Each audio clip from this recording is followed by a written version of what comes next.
Hello, I'm Danielle Montgomery, and this is a journal entry video for week 6 of my community arts class.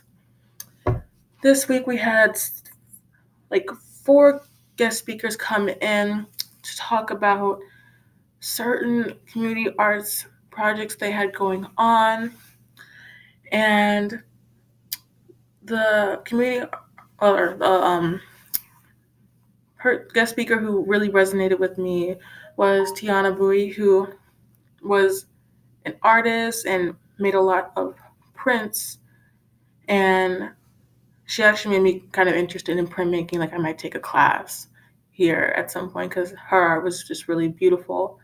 Yeah, and it really resonated with me. I feel like it was both. I feel like it was more narrow focused, um, focused basically on her, mostly on her family and her upbringing and the African American community, but mostly her family. And I thought that was really interesting.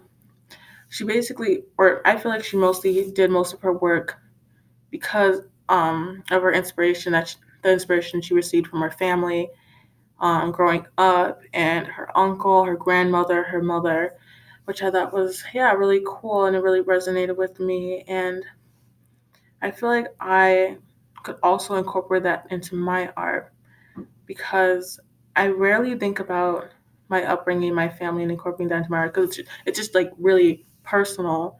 But I thought it was really, I guess, interesting for her to do that because most people don't really want to share that vulnerable side of them, their upbringing. She had a really rough upbringing. She was in the foster care system for a while before she went to college, and her mom couldn't take care of her, and her uncle, um, he was in jail and he was on drugs, and he took things from her to buy money for drugs. I think it was really brave of her to be so vulnerable enough to share that through her art. And I feel like I should do that as well with my art, and I can incorporate some aspects of my family that may show the more vulnerable side to me. And I think it would be very inspirational to other people, as her work was really inspirational to me.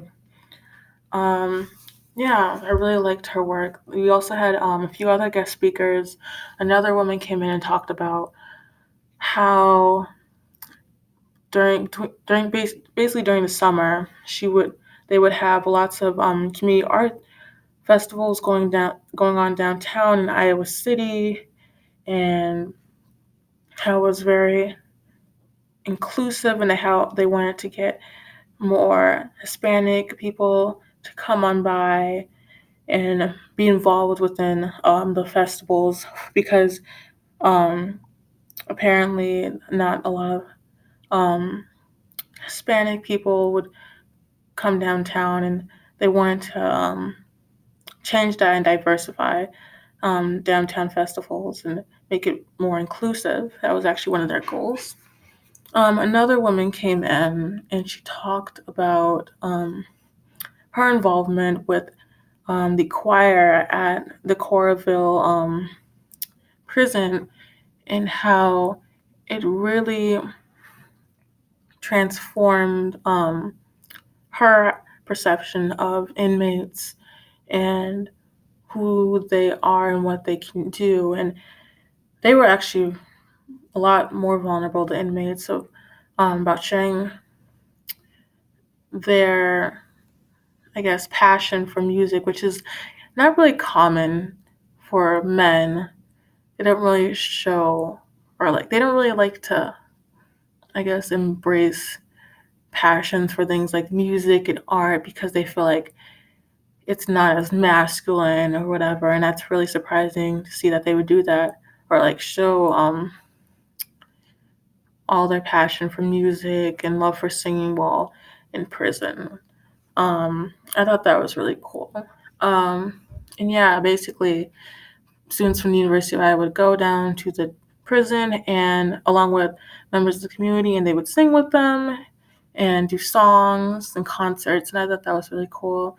Something I might look into in the future, as well with the as with the festivals in downtown, I was saying this summer, maybe I'd volunteer. I think that would be really cool. But yeah, um, yeah, that's what basically happened in week 6. Tiana, I believe, was her art and her presentation really resonated with me the most, and it was more narrowly focused on her family, which I thought was cool, and I might incorporate that into my art, more of my upbringing and family and what happened with me as a child and what I went through. Yeah, thanks for listening. Bye.